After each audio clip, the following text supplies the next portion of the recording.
Pakistan navy کے جہاز پی N S رہنورد، پی N S مددگار اور پاکستان میری ٹائم سیکورٹی ایجنسی کے جہاز پی ایس ایس کشمیر نے مسقط میں بندرگاہ سلطان قابوس کا دورہ کیا۔ بندرگاہ پر پہنچنے پر عمانی حکام نے پاکستانی بحری جہازوں کا پرتپاک استقبال کیا۔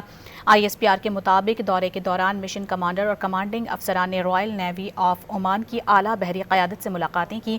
بندرگاہ دورے کے بعد پاکستان نیوی اور پی ایم ایس ایس کے جہازوں نے رائل عمان نیوی کے جہاز خاصاب کے ساتھ مشق میں حصہ لیا۔ سمندر میں ہونے والی اس مشترکہ بحری مشق کا مقصد دونوں بحری افواج کے درمیان باہمی ہم آہنگی، آپریشنل تعاون اور پیشہ ورانہ صلاحیتوں میں اضافہ کرنا تھا۔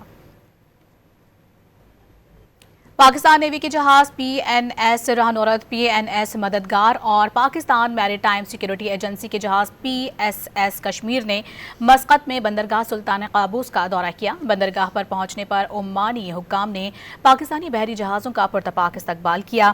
آئی ایس پی آر کے مطابق دورے کے دوران مشن کمانڈر اور کمانڈنگ افسران نے رائل نیوی آف عمان کی اعلیٰ بحری قیادت سے ملاقاتیں کی۔ بندرگاہ دورے کے بعد پاکستان نیوی اور پی ایم ایس ایس کے جہازوں نے رائل عمان نیوی کے جہاز خاصاب کے ساتھ مشق میں حصہ لیا۔ سمندر میں ہونے والی اس مشترکہ بحری مشق کا مقصد دونوں بحری افواج کے درمیان باہمی ہم آہنگی، آپریشنل تعاون اور پیشہ ورانہ صلاحیتوں میں اضافہ کرنا تھا۔